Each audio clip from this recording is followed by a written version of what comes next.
tonight we have two stories. We will hear two stories. One is Kat's. We'll hear her story. She's from Bellingham, a Western alum, and we'll hear how her story took her all the way across the world. And then in the second half, we'll hear Mashreeb's story, and he spends most of his life at the moment, I think, elevating others. So Kat, you want to take it away? Thank you for introducing me, Stu. You're welcome. It's really nice to see you. I just returned back to the Salish Sea in this area after having been gone for about 2 years on a 10,000-mile sailing journey with my fiance Trevor, who's here. Yeah, we sailed from here down to Mexico, and we spent 2 years living in the Gulf of California, and then continued out to Hawaii, up to Alaska, and then we just got back. So this is a really great homecoming. I am a Western alumni, and it's just so nice to be here again. Back in March, I came back for a visit. I flew here and was visiting my family, and we went to Stone's Throw Brewery. It was International Women's Week. I got shuffled to the side, and they're like, come stand over here. And then they started doing announcements, and it turned out I had been nominated as Wild Woman of the Year, which being acknowledged by our community here really sparked me and this evening to share what I've been up to, because it's pretty different. I've been a lot of places around the world, and I also just want to pass that energy forward by sharing it not only about my life, so that you might feel inspired to do what your passions and what your dreams are, but also to keep it moving forward to other people who might not have the opportunities. So that's how we get involved with Atoot and Mashreeb, which we'll talk about later. But Shifting Gears is a really amazing local nonprofit. They really work towards breaking down barriers for women. They host events and outdoor excursions that are really fun. They're really inclusive, and they strive to create community and growth, both as a community and individuals. So there's some folks in here that are Western students, right? Is there any people who have been in part of a Woot? There's some Wooters? Yeah? Nice. Yeah, so I participated as a trip leader in 2013 for Woot, and it was my first time ever leading an overnight backpacking trip. I think it is such an amazing program, and if you're not familiar, Woot stands for Western Outdoor Orientation Trip.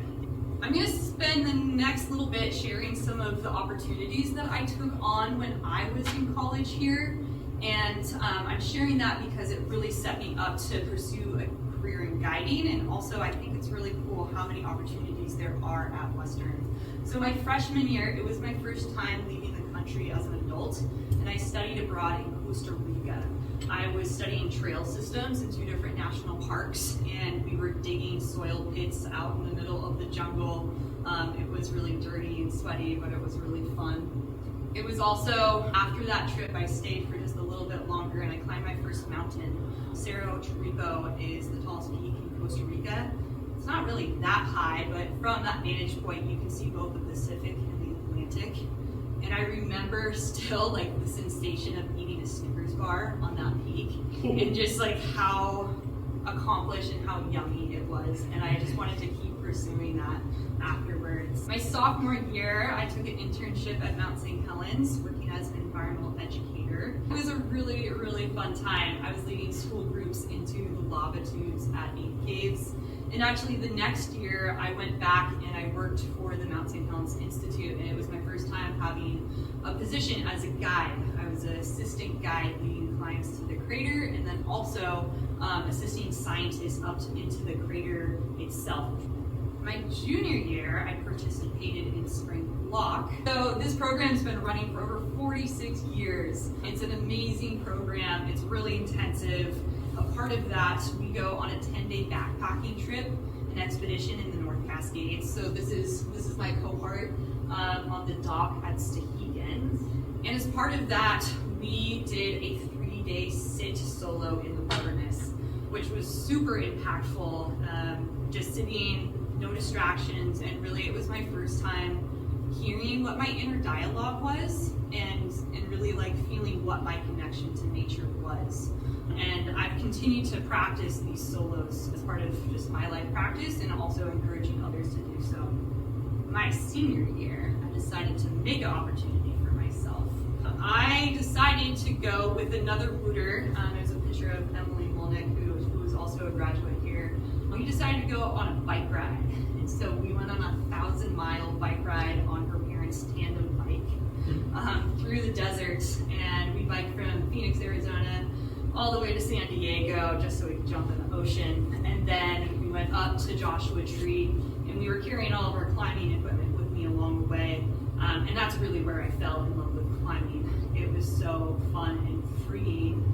And as part of that, I wrote about my experience being a feminist, being a woman, and what my relationship was like relating to the desert there. So my independent study was called Ecofeminism in the Mojave Desert.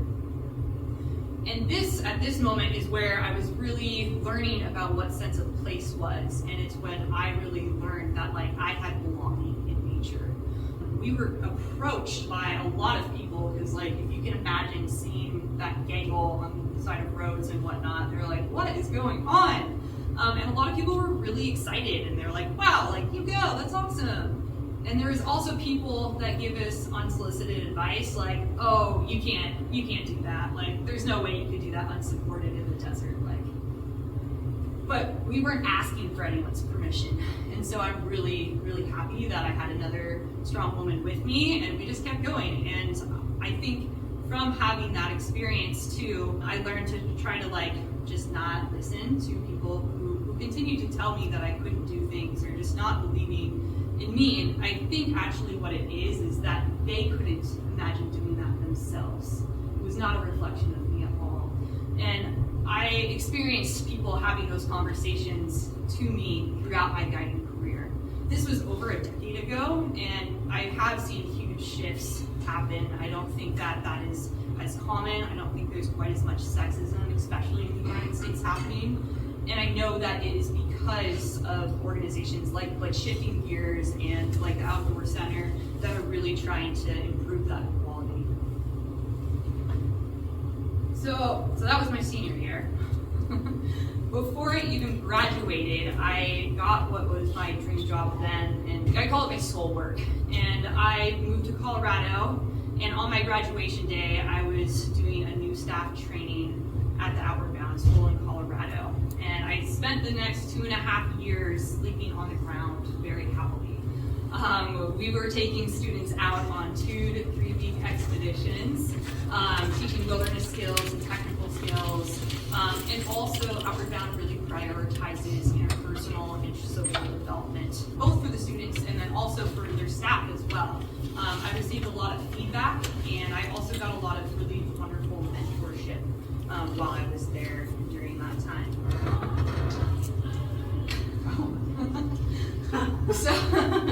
So Outward Bound ended up selling me one of their old vans in the fleet, and it became my home for the next 6 years.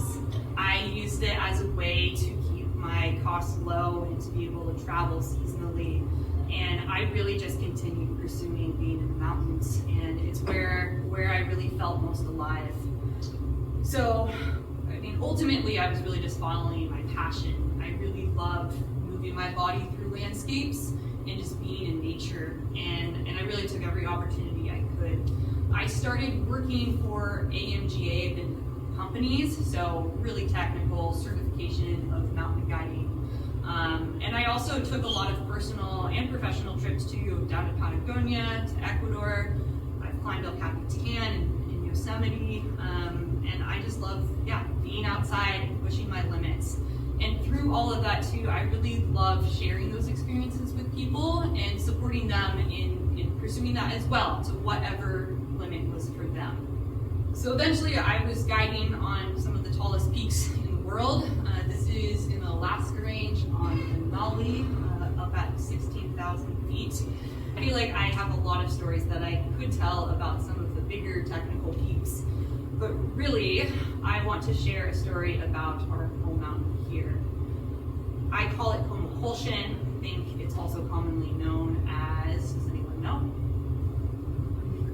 Mount Baker, yeah. Yeah, okay, so I have a giveaway moment right now. The person who can positively point where the summit of Komo Kulshan or Mount Baker is from right here. Yeah, orient ourselves where we at. Nice, dummy. Yeah, it's much harder to orient yourselves when you're building. I also am like, wait, where am I? Totally. Okay, and here is another one. This might be more of a conversation that we're having together. From here in Bellingham, where we're at, what indigenous communities and territories would our route take us through to get to Komo Kulshan or Mount Baker? The Nooksack folks. The Nooksack, yeah. There's really like 5 bigger ones.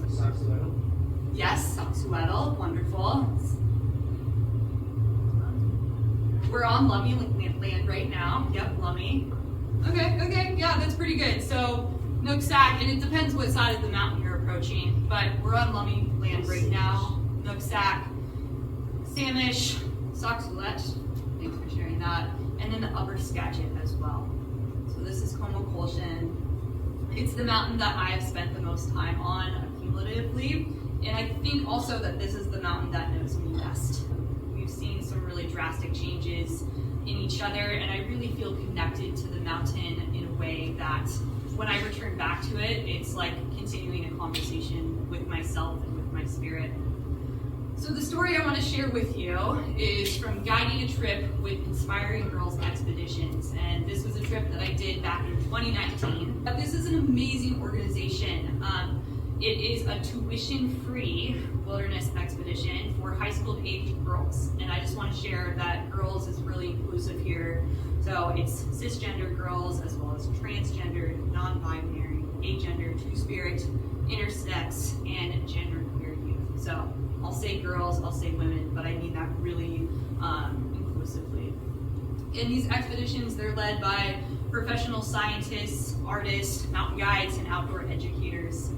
We had 10 participants from all over the world, and one woman in particular, young woman, was Monika, and on this trip, she was traveling all the way from India. All of the girls had applied, and they wrote essays, and all of us instructors that were a part of it, we read through them, and we hand-selected and chose our group that we wanted to bring out into the field. Most of them didn't have any kind of experience at all, didn't have any overnight camping equipment or experience, had never been hiking, had never carried a backpack, so like really big barriers to come on this trip. Even though that they didn't have any experience, they all really wanted to be there. And some of these girls had applied multiple years in a row. So this section of Inspiring Girls Expedition called Girls on Ice. And part of what this whole organization wants to do is increase representation of people in marginalized genders, both in the field science and outdoor recreation and art. And I love so much that it wasn't just, all right, we're taking people to the top, or all right, I'm teaching you a really specific technical skill, because most of my guiding experience was just that, like, let's get up to the top and back, or let's like do this thing and then let's leave. And there's so much more to this trip. We were really fostering connection to nature through looking at things that we're really curious about and developing our own science experiments, as well as being stewards to that land and asking really great questions. Being founded by scientists, of course, they gathered data about how effective these programs were, and it turns out they are really effective. 55% pursued STEM careers or education after the trip, and 75% said it was because of the expedition that they went on. I come from a low-income family, and I know how important it is to be able to participate. And so having it tuition-free was the key reason for 3/4 of the girls who were on the trip. So just wanted to share that. But so this is the instructor team. Myself, I am on the far right, and then we had 2 scientists who were also instructors in there for the entirety of the trip. So we went out, and before the girls arrived, we scouted where we were going to go. So we were approaching the mountain from the south side, and typically there's 2 standard routes that climbers go up, and we were going somewhere in between. we wanted to make sure that the girls, being young and in smaller frame bodies, were able to do it safely. And so we wanted to hike up some of that way earlier on. So we brought up tents and crampons and ice axes and helmets and gear that we weren't going to need as we were approaching up to make it more approachable and safer for them. So here is a little picture of the route. When the girls arrived, we started at the trailhead at about noon. And it started hiking as soon as we got to the trailhead. We hiked on the Scott Hall Trail, moving counterclockwise for about 3.5 miles and gaining about 2,000 feet. That took us about 3 hours of just moving on the trail, but because we weren't there just to go from point A to point B, we also spent a lot of time talking and taking breaks and taking care of each other. So collectively, all of our on-trail portion took about 6 hours. When I said that it started raining and it was raining on us while we were hiking, in my memory, it was like so rainy. And when I was making this presentation, I'm like, all right, like how rainy was it actually? And it was like really rainy. So this is this is from a weather station that's just about 5 miles southwest on the south side, like very similar. And on that day, on July 17, 2019, a third of the entire rainfall for the month of July fell on that day. And not only that, but for the third week of July on a whole, that was the rainiest day in the last 20 years. So it was rainy. It wasn't, like, it was very rainy. It was also really cold too. I didn't get so geeky, but it was hovering around like the mid 30 degrees Fahrenheit. So like just above freezing. And it was also really windy too. I have one piece of footage from that day because I was very occupied taking care of everyone. But I wanted to show it, and please take note, one, of the beautiful forest that we're hiking in. It's a second growth forest. And then I think you can see how rainy it was and how drenched we are. But more than that, I just want you to take note of like what the mood of the group was. Chilly, chilly, chilly, chilly, chilly. Touch the ground, chilly, chilly, chilly, chilly, chilly. Now turn to the east. Now turn to the west. Now turn to the one that you like best, and now dance. Chilly, chilly, chilly, chilly, chilly. Now dance, chilly, chilly, chilly, chilly, chilly. Now dance, chilly, chilly, chilly, chilly, chilly. Now dance. Hey, you should be warmer now. Yeah, we were having fun. It was miserable, but it didn't actually feel miserable at all. And that was taken only about 2 hours into our hike. So like I said, typically I like to arrive to our camp at 6 p.m., but we still had a long ways to go. Once we got to that point, we were starting to climb the slick, it was like bouldery, slick heather off trail. We got our big packs on, and everyone's just chugging along. We're like having a good time. There's like no pressing concerns, and no one was complaining at all. At 8:30, we're still heading up the mountain. And at this point, I decided to break our team up into smaller groups. I was in the lead, and some of the girls right behind me, we were moving slow enough to keep our group together, and it was too slow of a pace for them to stay warm. Like, our hands were cold, we're completely drenched, and so we decided to break up. Me and some of those girls that were right behind me, we were gonna take a faster pace so that we could get to our base camp, get to our cache, and start setting up camp for the rest of the group. So we did. We started going out and trekking.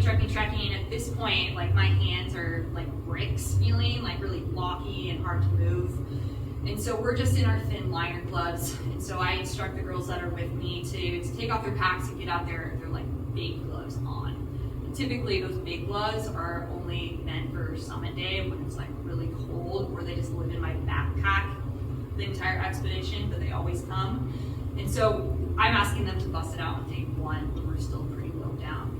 So we take off our big packs, and I'm in there trying to like unbuckle my bag, and it is like hard to do and uncomfortable. And I look over at the girls to see like, how are they doing? And same thing, they're like trying to unbuckle buckles like this, and like just like trying their hardest, but no one's complaining, no one's saying anything. And so I realized like, whoa, I gotta like break the ice here and like make like kind of check in. So I start laughing, like kind of cackling, and and just giggling. And they look over at me like, what is wrong with her? What is she doing? And so I tell them, I'm like, my hands won't do what I'm telling them to. And they're like, yeah, me neither. And it was just a moment where we all started laughing and acknowledging, like, where are we? We were like out in the mountains, it's pouring down rain, it's getting dark, you can't see very far because we're so socked in with clouds, and we're having a great time. It's so fun. We're having a great time, we're on a grand adventure. So we start like stiff arming the gloves onto each other's hands, and like our fingers are really only going to the palm of it because they're so like soppy, wet, and sticky. But we keep going, and we eventually make it to where we had our cache and where we are going to have our base camp. And I'm going to show you this picture now. This is from the next day, so we did make it. And as you can tell, like we're up in the alpine. We're not in the trees, but when we're up there, it's dark. We're socked in, like we can't actually see what's going on here. But so we make it up and immediately start setting up a tent. We get that one set up and we throw in all of our gear, and then immediately me and those 3 girls, we start setting up another tent. As soon as that one's staked in, a group of girls arrive. And so we put them in that tent immediately. They're at this point like having a really hard time, like high spirits, but like, whoa, really uncomfortable. And so the girls that were with me, they're in like warrior mode, and they continue setting up our village that we're gonna stay in for the next 8 days. And I start tending to the girls that are arriving, and it's me going into mothering for the first time and like the best that I know. And I have to start treating for mild hypothermia. So getting girls' backpacks off, laying down pads, helping them take off all of their sopping wet gear, getting them out of their clothes into dry sleeping bags. Everyone arrived at this point, and so everyone's able to start kind of taking care of themselves. And the other 2 instructors as well, I asked them to start getting water boiling so we can have hot cocoa and make food. And at this point, it's like 11:30 at night. We're like nearly at the gate, but we're there, everyone's doing okay. At this point, like I know that physically we're gonna be okay, but I'm more concerned about like their emotional state, and I'm pretty nervous that like, oh my goodness, I just traumatized these girls and they're never gonna wanna come to the mountains again. So I'm checking in on girl after girl, like, hey, are you okay? Hey, are you okay? And I get to Monika, the young woman that's traveling all the way from India, and she goes, Kat, how are you doing? I'm like, yeah, good, how are you? And I grab her hands, and I try to feel the temperature to see if she's okay, and I can't feel anything. Like my hands are completely numb. And she stops me and she goes, no! And like yells at me. Looks me in the eye and says, how are you doing? And it kind of hit me like in a way where I was like, whoa. No one's ever checked in on me in the mountains like that. Like no one has ever checked in with me when like we're all, especially any client or student of mine. And she had such capacity and she had so much compassion that I like, God, whoa, okay, I've been trying to carry everyone else's weight here. And she offered to carry some of that load and brought me off of this pedestal that I had slowly been working myself on. But at this setting, she let me know that like, we're a team, like we can take care of each other and we're all okay. So I'm like near tears thanking her, and then she's near tears thanking me. We're having such an incredible moment together, and we hug and we're able to all go to sleep. The rest of the trip is amazing. The next day it was still a little bit cloudy, but we are able to spend a lot of time together, learning about the environment that we're in, and also learning about each other. There's girls from all over the world, from very different backgrounds, and so it was just really interesting hearing about the different upbringings, the different ambitions, the different backgrounds, and throughout the week, Monika in particular, she's the one kind of pointing out with the pink hand. She continued sharing with me what her life was like living in India. And she was really the first person I had met who had come from such a drastically different culture and like socioeconomic reality than me. At 16, she is the primary person tending to the household. She is responsible for all of the chores, for all of the meal making for her family. And she also is putting herself through school. And at school, she's able to participate in soccer. And actually, Mashreeb was her soccer coach, which is really cool. And not only that, was she waking up early so that she could go to school and keep up with her housework, but she also was making time so that she could be a soccer coach herself to younger students. So just really amazing. I learned so much from her during that time. We continued being on the mountain, going on the glacier, doing snow school. We also got to some steeper snow, and this is Monika again. It was her first time ever being in snow, and this is a photo of the two of us working on a fixed line and moving safely through that.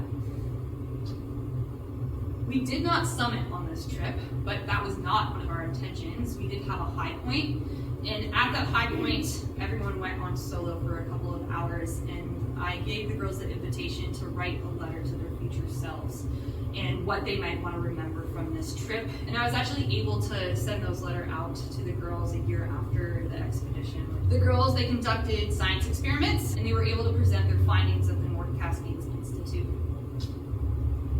This is us after the trip, and it still is one of the most memorable trips of my life because of the depth of connection that, I'm going to fast forward 5 years. I'm still a mountain guide. I found myself over in Nepal, and I was asked to guide a trek to the Everest Base Camp with climbing the 7 summits. As we arrived into Kathmandu, this is what it was like.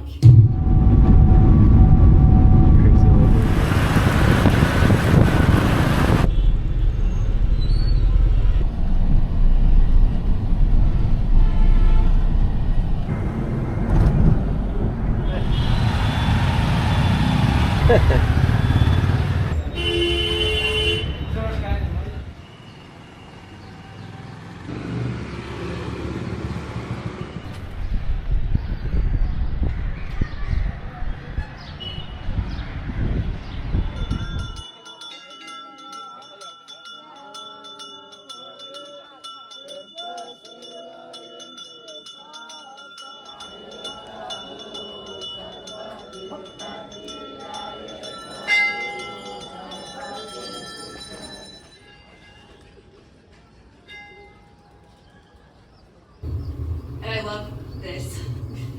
Underneath that monkey, Mashreeb told me that it actually says in Nepalese, "Do not climb," which I just think is so funny. And I led a trek to the Everest Base Camp. So here is 3 minutes of what that was like. So we start this trek in Lukla, and this is the most dangerous airport in the world. The runway just goes straight off the mountain. And you start trekking in small villages alongside donkeys and pack animals.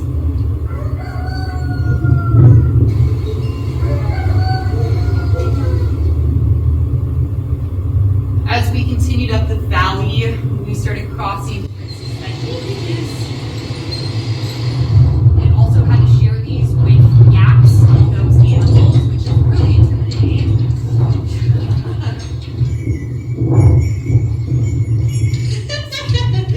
That's so much fun.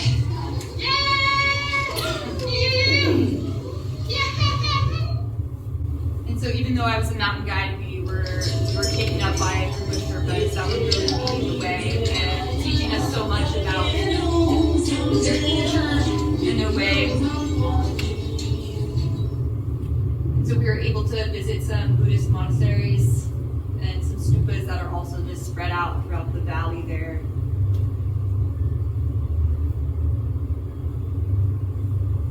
As we moved up the Kathmandu Valley, temperatures were dropping, we were starting to get snowed on, and we're getting pretty high in elevation, so trekking started becoming really challenging, just walking.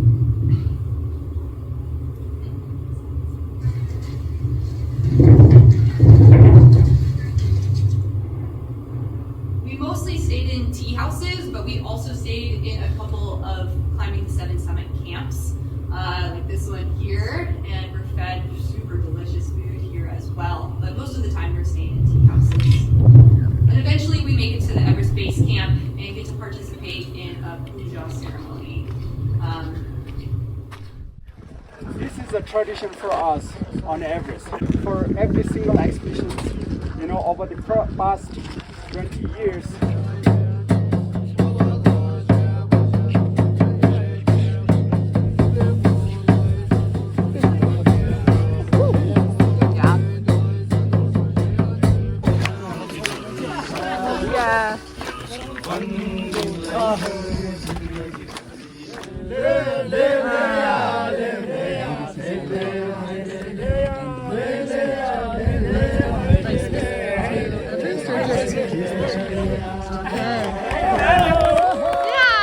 That last footage there was the Komo ice fall, and that is the climbing route that people take to climb Everest, which I don't have any aspirations to climb through that. It looks really scary, dangerous, but I have so much respect for those that do. This is Punjo Lama, and she is a guide for climbing the 7 summits. She is amazing. I was really excited to meet her, and she also grew up on the Tibetan plateau, and her family, they work as yak herders. So spending an entire life up there in the mountains and then also pursuing a career in guiding, she was quite acclimatized. And in a single push, she was able to climb Mount Everest from the base camp to the summit, which is about 10,500 feet, in 14 hours and 31 minutes, which is just like so mind-blowing. And when I met her and I was asking her about that experience, I asked her, where did that come from? Like, what brought you to do that? And what she told me is that she did it not for herself, but for her job stability. And she wanted to make sure that she would always have good work in the mountains for herself and also for supporting her daughter. So my experience up in the Himalayas was really, really powerful. It was really amazing. We came back down to Kathmandu, and I had some time after that trip to kind of sightsee, and I didn't really have anything on my agenda. I took this photo of this absolutely chaotic but totally functional power pole in Kathmandu, and Monika from my Komo Kulshan trip from 5 years before recognized it as being Kathmandu, and she responded to the social media that I had posted it on. And it turned out she was a 20-minute walk away from me. I had no idea she was in Nepal. And so we were able to meet up, and after 5 years of having a little bit of contact over social media, we were back together, and now I'm on the other side of the world with her. So she invited me to go and stay with her. She actually lives in southern Nepal, which is very different than northern Nepal. There's kind of 3 different geographical regions of Nepal. And so I went down to Lumbini, which is the birthplace of the Buddha, and I stayed with her. So this next video is me riding on a motorbike with her to work, and she works for the nonprofit Atoot as a soccer coach.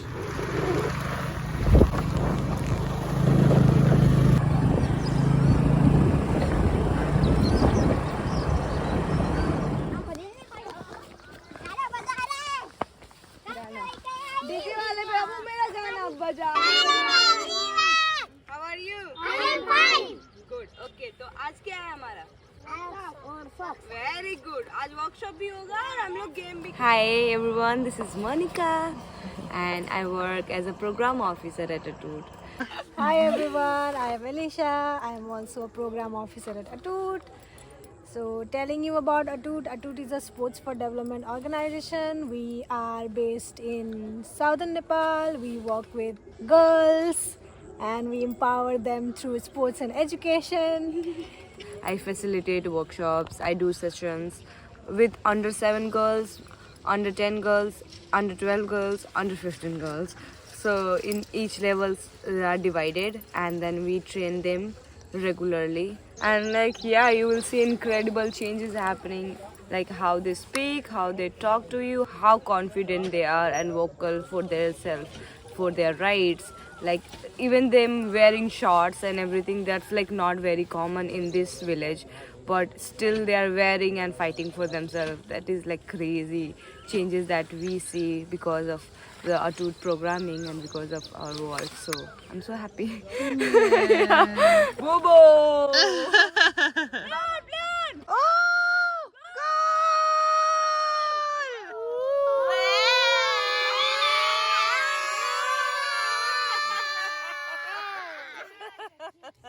Yeah, I was just like so warmly welcomed into their community down there. The girls were so fun to be with. I was also invited to one of the girls' aunt's weddings, and that was such an incredible experience. I don't think I have any footage of that, but yeah, just was fed delicious food and learned a lot about what it's like to grow up in southern Nepal. And as I have said now a couple of times, Nepal is one of the poorest countries in the world. Overcoming poverty is really challenging, especially for young women and girls. And gender discrimination, which is really built into the culture of that region, lacks of education and child labor and the suppression of just kind of overall of women and girls.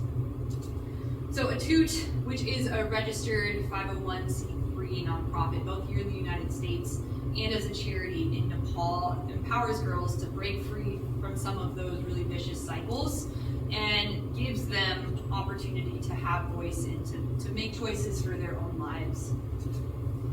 Monika, while I was there, shared stories with me of women being sent out to shacks in the rice fields where they go when they're menstruating. And they don't have access to feminine care products. They get attacked by animals while they're out there. They get taken advantage by men, and they're just taught overall to feel ashamed of their bodies, especially at this point in their cycle. And because of Atoot's work, women are now allowed to stay in their family homes. Monika and other Atoot staff, they're educating girls how to take care of their bodies and also helping them to not feel ashamed of their bodies, especially at that time of the month. And they're able to supply them with menstrual products so they're able to stay safe and stay clean. And so supporting Atoot financially allows them to keep this really important work going. So Atoot is a sports for development project, but it also uses the classroom as a means of teaching life skill workshops. And so the girls are really excited for this, right? They're getting empowered, they're getting opportunities, but more than that is that their families are also getting on board with this change of culture, with this increased education and their family support, which is really important. Child marriage rates are starting to decrease, and girls are gaining more independence, and they're able to have more economic opportunities for themselves.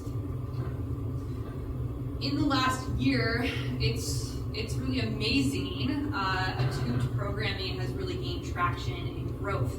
But unfortunately, because of many different factors in the political and just the stability of the world, they lost over 70% of their funding. And that is why, actually, we are being graced with Mashreeb's presence today. So Monika knows that we're talking about her tonight. She's back in Nepal with the girls, but she wanted to share a little bit about her experience. Namaste. Hello everyone, this is Monika. I met Kate in 2019 when I got selected for Girls on Ice expedition. I remember when we were hiking on the Mount Baker. We come across a river and there was Kate. She carried us on her shoulder and took us across the river. She said that it's better to wet one shoes than 9. I felt so special at that time. The time we reached the campsite, it was already very cold and we were frozen. And at that time, Kat and other member came with hot chocolate and marshmallow. It felt so warm, not just the drink, but the warmth that they gave. They were making sure that we were wearing dry clothes and taking care of ourselves and everything is okay. Throughout the whole experience, she always there to help us. She was caring, encouraging, and I felt like I could share with her anything without any judgment. I think I learned a lot from her, and now I work in Atoot Whenever we go for a trip, I always remember what Ket had taught me.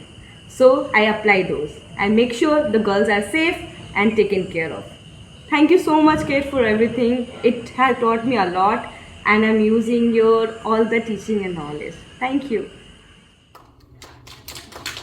A real start, and really so much of my time with her, I've been deeply impacted, and it's so great for me to be here, but it's really such a gift to have Mashreeb with us, and so I'm really excited to introduce you. Namaskar everyone, and good evening to all of you present here. Thank you so much for having me here. First of all, I would like to thank CAT for organizing this event and inviting me to Bellingham to share the story of Atoot. Stu also for Western Washington University. And I would like to share that today is a very special day in Nepal. Today is a very big festival. It's called Tihar. I think globally, Indians also celebrate it. It's called Diwali. It's a festival of lights. So in Nepal also we celebrate that, and everyone wears beautiful new clothes and eat good food and celebrate with their friends and family. So that's why I'm also in my traditional Nepali attire. This remembering home and celebrating with all of you here. And this festival is really special also because we celebrate animals in this festival. It's a 5-day festival. First day we worship crows because we believe they're the messenger to the heaven, like whatever we say. So they're our ancestors. We also worship dogs for their loyalty. We worship cows for giving us milk, and cows are considered mothers in Nepal. And we worship bulls, and also we celebrate the relationship between brother and sister, and we put numerous colorful rainbow color tika on our foreheads and distribute sweets and celebrate. So these are the 5 days we celebrate Tihar in Nepal. So yeah, so Atoot. So what is Atoot? Atoot means unbreakable in Nepali language, the word. Which represents the spirit that the girls that we work with. So they wake up very early in the morning, like 4 o'clock in the morning, and they're working through the day. They're running the household chore, they're raising the cattle, they're doing the dishes, they're doing all sorts of things that a lady is supposed to be doing in a Nepalese household. So they're working through the day till the end. Like there's no break for them. That's why this word really represents their spirit. That's why we have named our organization as Atoot. So Atoot is a sports for development nonprofit, which uses soccer, education, life skills workshops, and community engagement to empower and educate girls, especially in the rural villages of Nepal. So what is our vision? Our vision is her voice, her choice. Because most of the girls that we work with do not have any voice, do not have any choice in their own personal lives as well. They do not have any decision-making power in their own personal life. They're all dictated by their fathers or their mothers. So they do not have any choice in their own lives. That's why that's our vision, to give them voice and to give them choice for their own futures, where they can write their own narratives. So the mission of Atoot is to avail equitable sporting and educational opportunities, especially in the marginalized communities and in the rural villages of Nepal. So our work model is like 4 pillar work model. So first of that is soccer sessions, where we give them regular soccer session for 1.5 hours, 5 days a week, Monday through Friday. So there in the soccer field, they not only learn basic soccer skills, they learn a plethora of soft skills which need not be actually taught. They just play soccer and they just learn.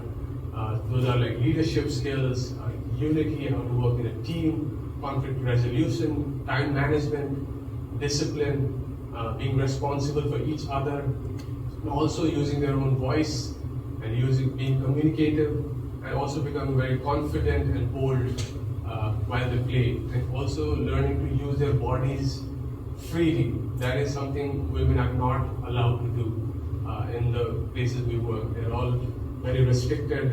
They have certain attire they're supposed to wear. They're not, like specific married women are not even supposed to show your faces to people when they're walking outside. So they're all covered and looking down and walking on the streets.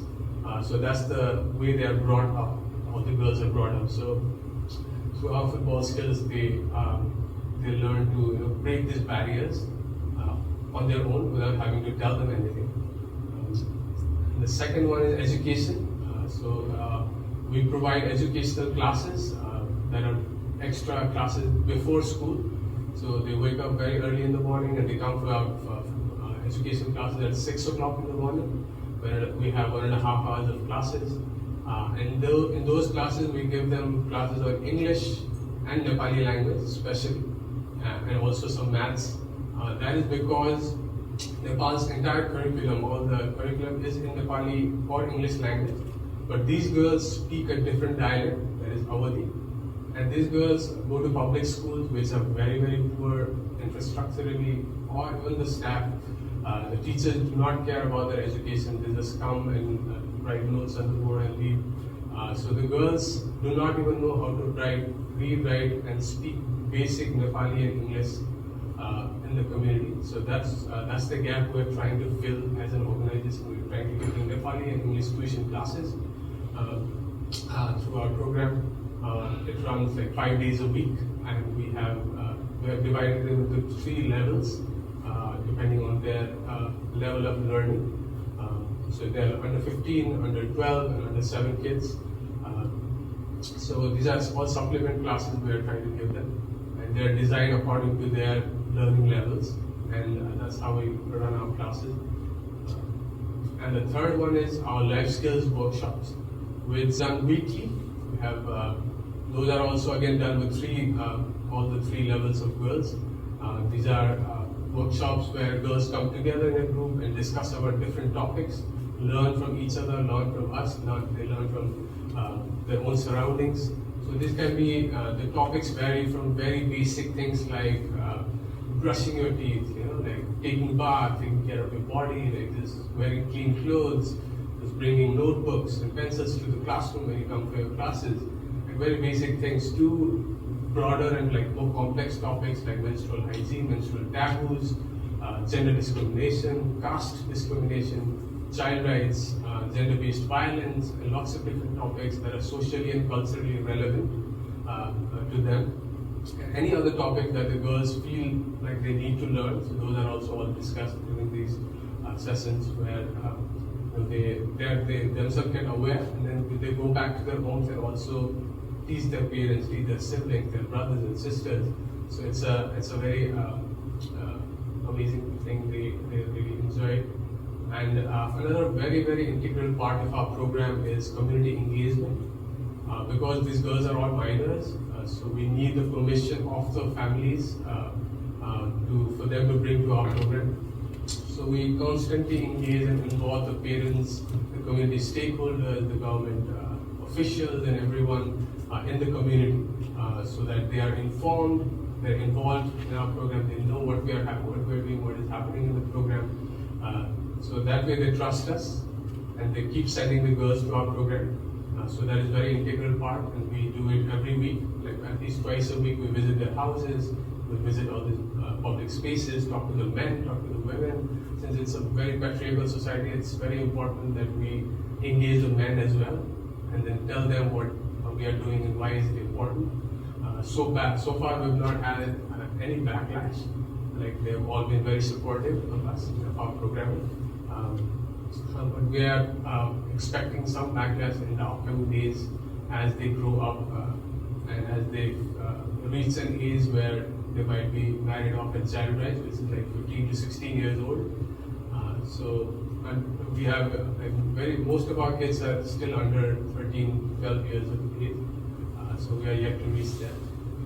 So where we work, this is a very special place we have chosen. It's Kapilvastu district, which has a staggering 84% of the girls get married between the age of 10 to 20 in this particular district, and the national rate is also not very low. It's around 76% across the nation, where girls get married between 10 to 20 years. And Komo Kulshan also has a very large youth population. It's 53%. This is under the age of 25. And that's why we chose this area where we can work with more youth. And this space is also a place where we have lots of different ethnic minorities, lots of different linguistic groups, different religious groups working, residing in this area. So that is the reason why we have selected this particular place.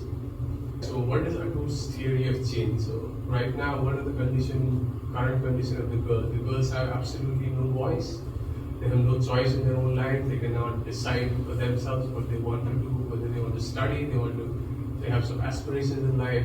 That is not taken in consideration. It doesn't matter what they want in life. It's all decided by their parents or by the fathers or the brothers in the family. They have very, very high rates of child marriage, especially amongst girls. There's early school dropout, where girls drop out at by 5th or 8th or at the most 10th standard. If someone really clears 10th standard, then they are not allowed to go to study high further because the schools are really far away, and they don't want them to go so far.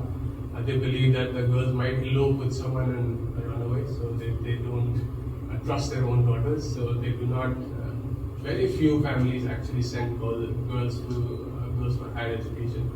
So this is the current condition of the girls, and through our strategy and through our actions on our programming, we believe that we'll reach a place where they have their own voice, they have their own choice, they write the narrative for their own future, for their own lives. The girls become the leaders of change in their own communities and in the nation. And this will eventually have a ripple effect in the community as they see more girls studying and doing something in their life, being independent. So this will definitely, the role models in the communities are missing, and this is where it will actually have a big effect. Yeah, so what is Atoot's goal? So Atoot's goal is to empower these girls to break free from these vicious cycles they are being trapped in, and enabling them to make their own life decisions, and provide diverse platforms for these girls to build empowering and emboldening relationships, and also very important to establish multiple safe spaces where they can play, learn, and grow. So we have lots of safe spaces. Our football ground is our safe space. Our classrooms are our safe space. We have a community center which we have taken last year. That is our safe space where the girls can come and be whoever they want to be, say whatever they want to say, and not be judged. One of the biggest problems in their community is they cannot be themselves because people are always judging and telling them what to do, giving them unsolicited advice about what they should do, how they should live their life, what they should wear, what they should not wear, and how they should be behaving, how they should be talking. So all those things. On top of that, we focus on 4 of the United Nations Sustainable Development Goals, which are 17 goals. Of them, we focus on 4. They are number 3, good health and well-being. Number 4, quality education. Number 5, gender equality. Number 10, reduced inequalities.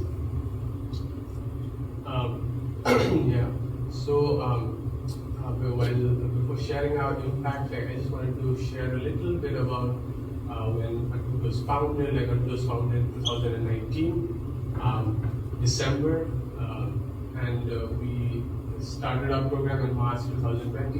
COVID struck, funding was all gone, countries locked down, and then we had to wait for another 1.5 years to restart our program. So we had to basically restart from scratch. We had to rework with the girls.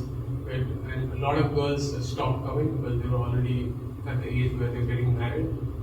So they stopped coming, they're not allowed to come basically.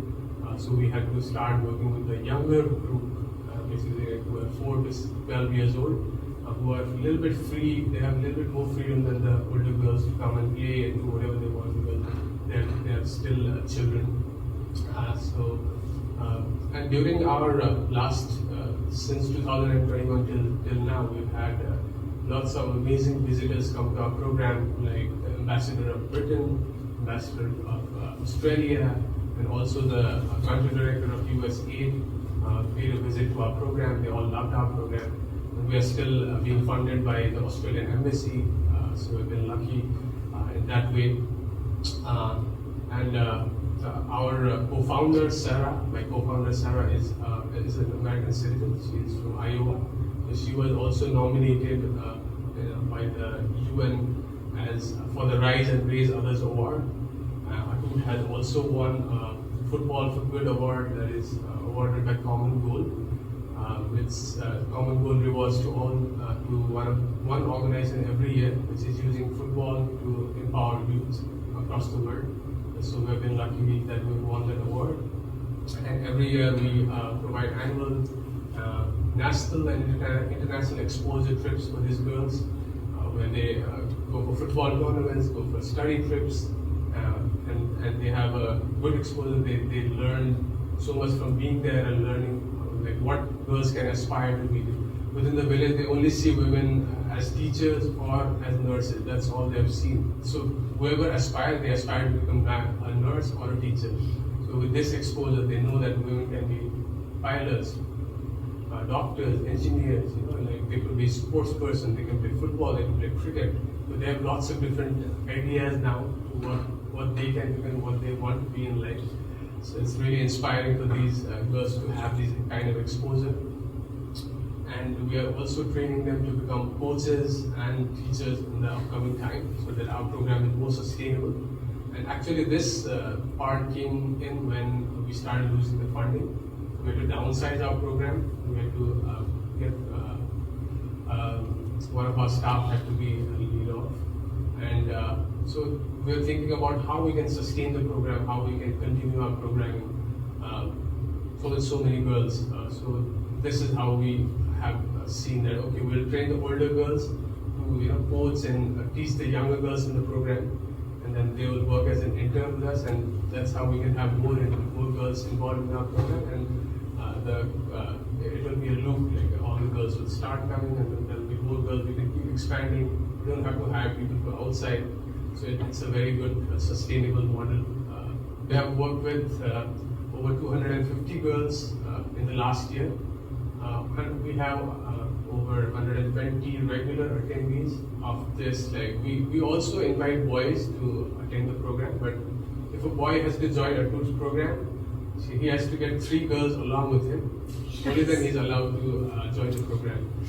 So if someday he doesn't bring, then he just has to sit on the sideline and watch. So every boy that comes to our program makes sure that he goes to their house, if they have work, help them with the household work, finish it, bring the girls, then only they got to play. So that's how they learn, that's how they learn what kind of difficulties women have, girls have, what all things they need to do. Although they're all very ignorant about all these things. Because boys are not made to do anything in the household. For example, like if I'm sitting in my house, like I have food, my sister is always serving me. There's always some woman serving you. Like you don't have to even pick up a glass. After food is finished, you just leave and walk away, and your sister will come, your mother will come and take a plate, take a glass and wash it for you. So that's the kind of privilege men have, boys have in the place we work. So these boys who come to our program have learned to undo all these things, unlearn all these things, and support women in their, support girls and women in their lives. So they're really sweet boys. So we have conducted over like 219 football sessions in the last year. 166 community engagement, 288 educational classes, and 86 life skills workshops. So these are a very standard number, but it is about to increase with the number of girls we are getting every year.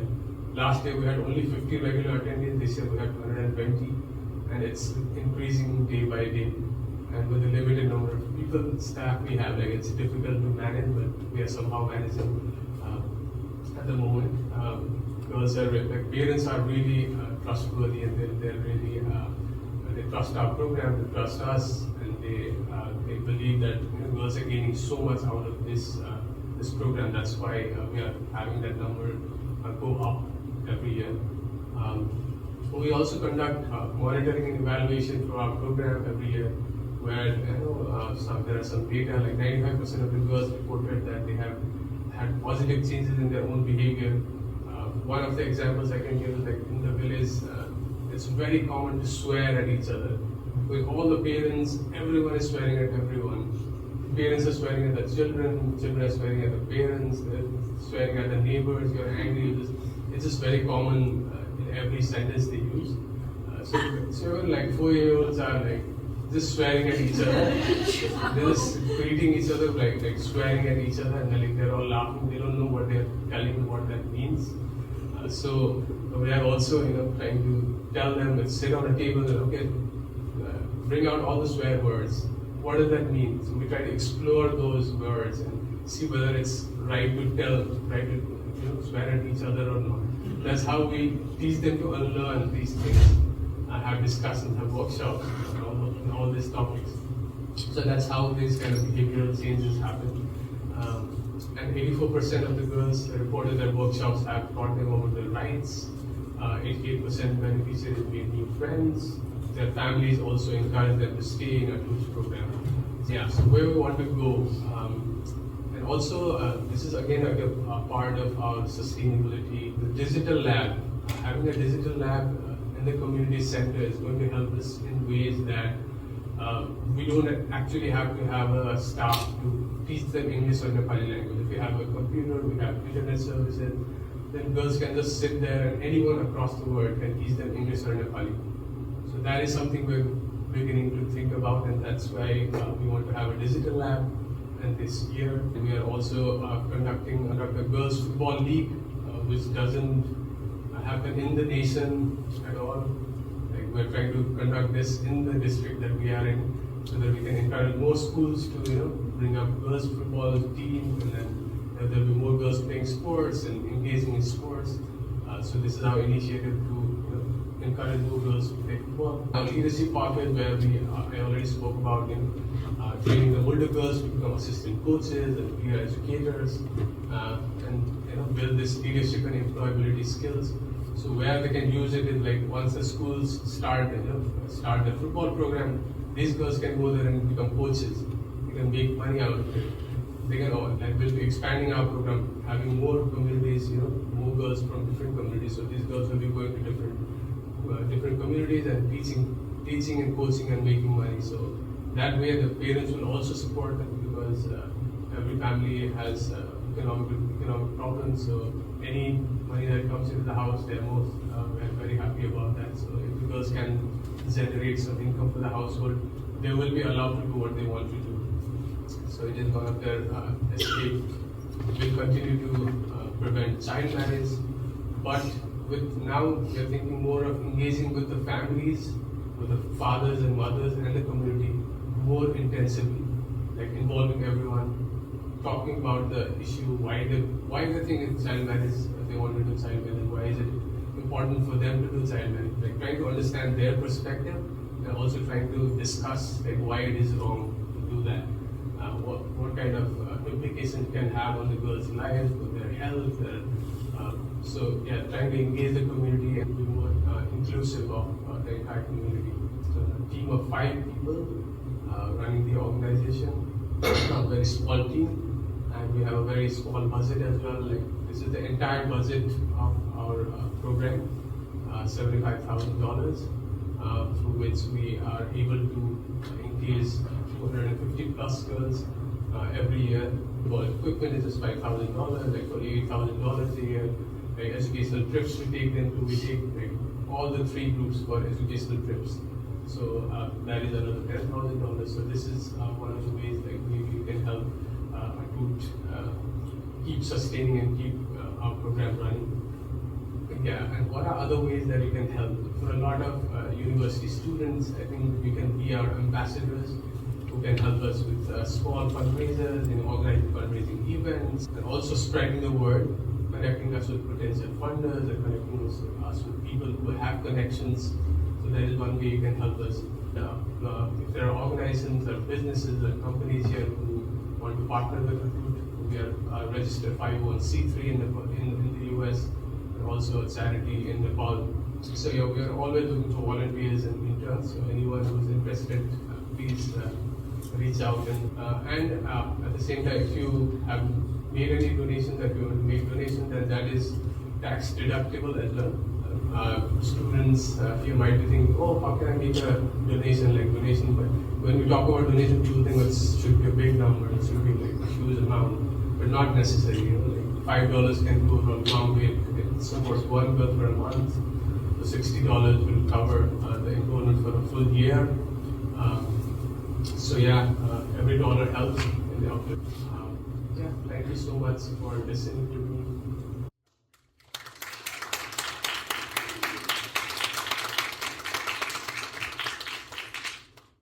What led you to start this organization? I grew up in a joint family, like 14 members, and I have my aunt, 2 aunts, and my mother. So my father has 3 brothers, so we all live in the same household. My mother was quite educated for that time. She had done high school. My aunt had already finished her undergraduation, but after they got married, my grandfather didn't allow them to work. Like, okay, you need not work, you're a woman, so just stay home and do the household chores. So they were never allowed to work. So that always, I always ask my mother, like, there are so many people working out there, like, why are you not working? My grandfather was like, my mom was like, your grandfather never allowed us to go out and work. And so that always stayed with me, and I always wondered, like, why is it so? I never dared to ask my grandfather. He was a little scary man. So, but then later, it stayed with me, and I'm like, we need to change this narrative definitely. And there was also no sporting opportunity. I loved playing sport. My sister loved playing sport, but there's no opportunity for girls to participate and play sports and be outgoing and use their bodies and all that. So I always encourage my sisters and everyone to play along with me. Yeah, that's how I think I always felt like there was some inequality, there was something wrong happening within my own household. So that's where it all started. And also another reason is I think I've worked with boys also in the past, like when I was coaching soccer. There I feel like when opportunities were given, boys were taking it more for granted. Like they would demand more things. Oh, give me boots, give me football, give me this, give me that. But when girls were given even one football, they used to keep it for like months. They would never demand for any more. They were so hungry for opportunities because they don't really get opportunities. They don't really, that's not a privilege they enjoy. Boys are given everything, anywhere in the world, no matter how poor family you are in. The families we work with, like the boys in the winter, they're all properly dressed. They have jackets, boots, and the girls, his own sister will be wearing some cotton, very thin cotton clothes. She will not have a jacket, she will not have a boot. She will be coming to our program, like shivering in the classroom and sitting, and then we ask, where's your attire? She's like, I don't have one, but your brother already has it. She's like, yeah, he gets whatever he wants. So appreciate the impact you're trying to make and how well organized it is, but how to keep it sustaining. That's such a challenge. I wonder, maybe not even just this region, but is Atoot completely unique in what it does, just generally in Nepal, as well as in this region? Yeah, in Nepal, yeah, definitely. Where still, like girls, even in Kathmandu, in the capital city, girls still do not play sports. That is the narrative we're trying to change. There are already a few organizations which are doing it in the cities, but we wanted to focus more on the rural areas where there is actual need, where there is a backlash, there is a challenge to do it, and we want to take that challenge on and change the face of the nation. We want all the girls across all the 75 districts playing soccer in the next 10-20 years. Prolific groups talk about why child marriage is so prolific in Nepal and in this? Child marriage is very prevalent, especially in the southern belt of Nepal, which is the plains of Nepal, and it has the border to India, and even the Indian side is very child marriage is pretty similar, and we have lots of marriage happening across the border. The culture is very similar. Everything is almost the same. It's only the country is dividing them. Border is dividing them. So one of the reasons child marriage is there is because if you have heard of dowry system, dowry is big. So if people do not know, dowry is something like if I have to marry a woman, I go to her house, then first way I negotiate how much money I want to get married to that particular lady. Depending on their economic condition, I demand, okay, maybe I want 100,000 rupees, 200,000, or 1 million rupees, a car, or television, or something, whatever. So every girl born is born with that dowry attached to her. That is something like they are not willing to change, and it's very difficult because it's so culturally strong there. Like it's just difficult to change that, and because of that, like people do not want to have a girl child. In Nepal, it's illegal to check your gender. That's why we have so many girls being born. If they knew that there's a girl inside the stomach, she would be aborted immediately. A lot of families have done that illegally, and as soon as they know there's a girl inside, they immediately abort the child because they'll have to go through all that. So one of the major reasons they want to get rid of their daughters. In fact, that's why child marriage happens, so that they can just get rid of her, and then with their sons they do the same thing. They go and negotiate, get money, whatever, like trying to compensate for their loss which the daughter takes away. I think one of the major reasons is that why they want to get them married as soon as possible. The older the girl gets, the lesser chance there is for her to get married.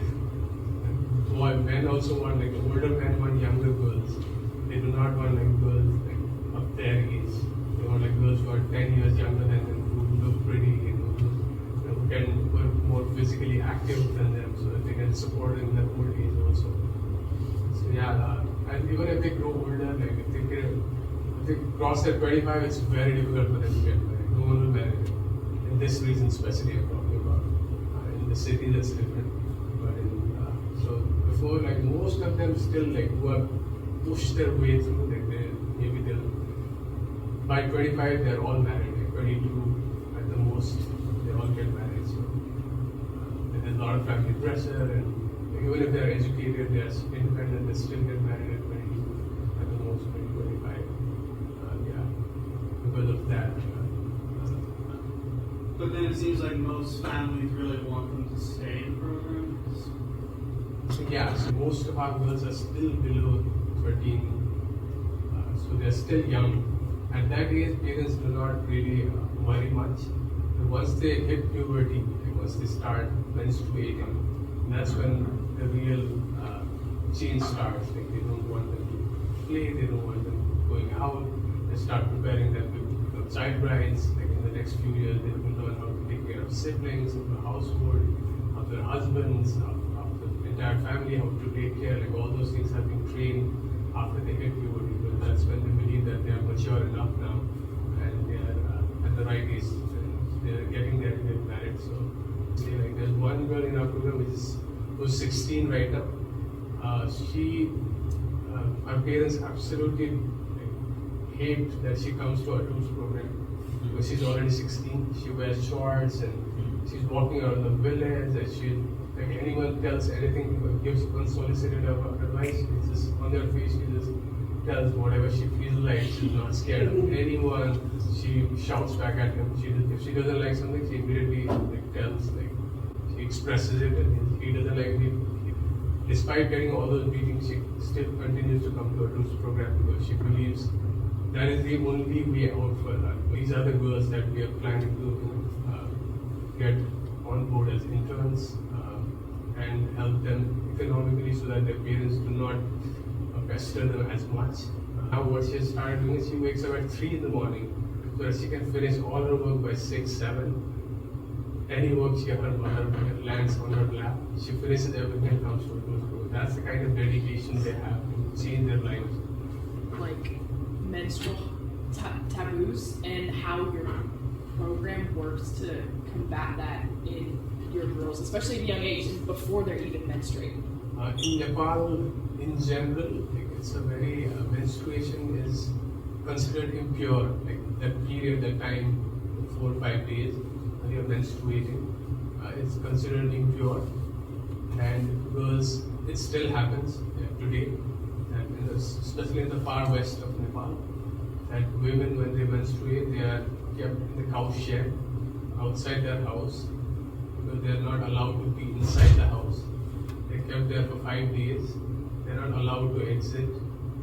They just stay there for 5 days, and it's very unhygienic, like in the cow shed. And it is banned. The government doesn't allow it, but still it's prevalent. So that is one of the, and they believe that they should not enter the kitchen. They should not touch any food. If they touch any food, they consider it impure and they immediately chuck it, throw it away. If they touch a man, the man has to go and take a bath immediately because he is impure. So anything they touch basically becomes impure. So that is the narrative around menstruation and the taboo that we're talking about.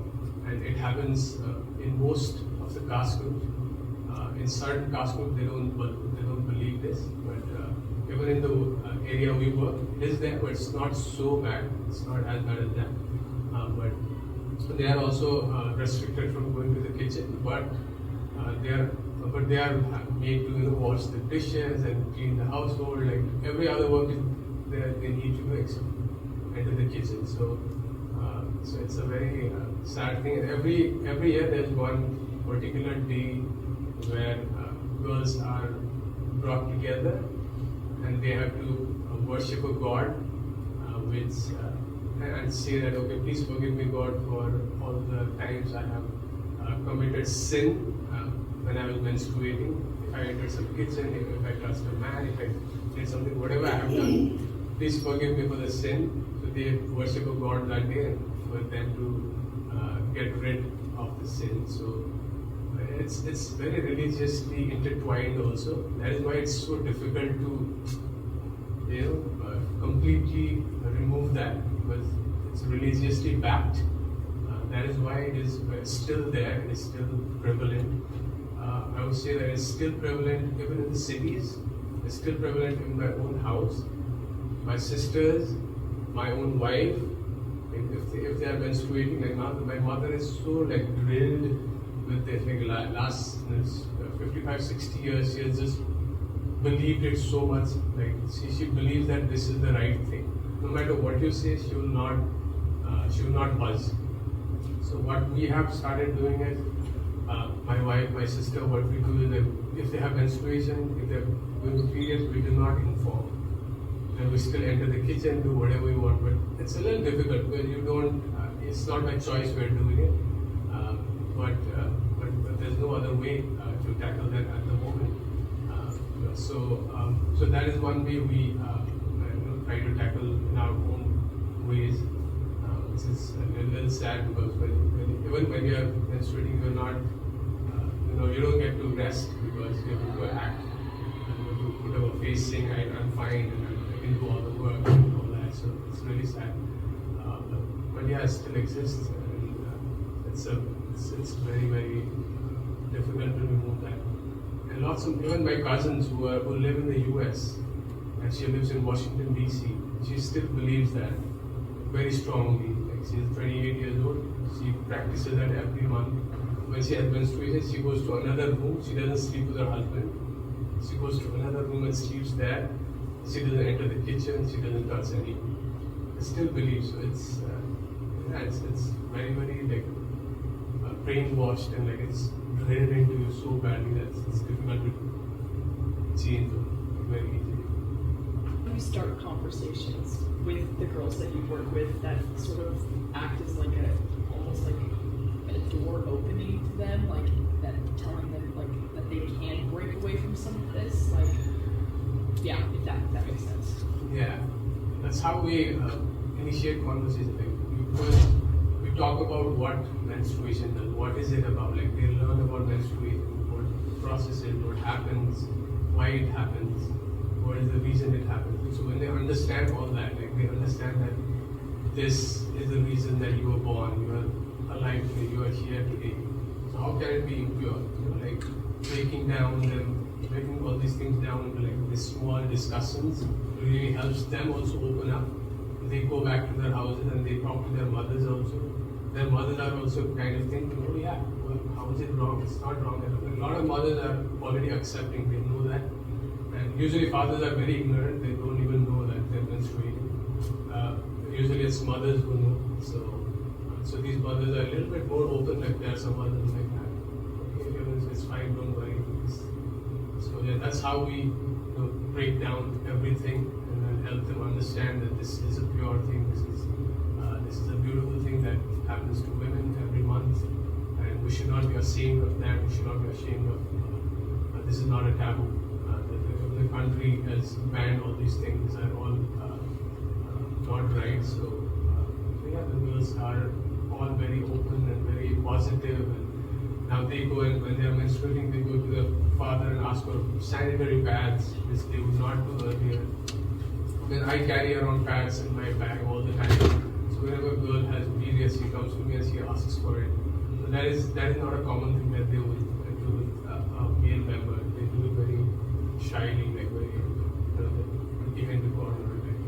So now they have become very open and very strong about it.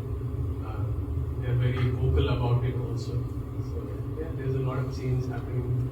So doing it at the right age is very important. That's why we start at 4.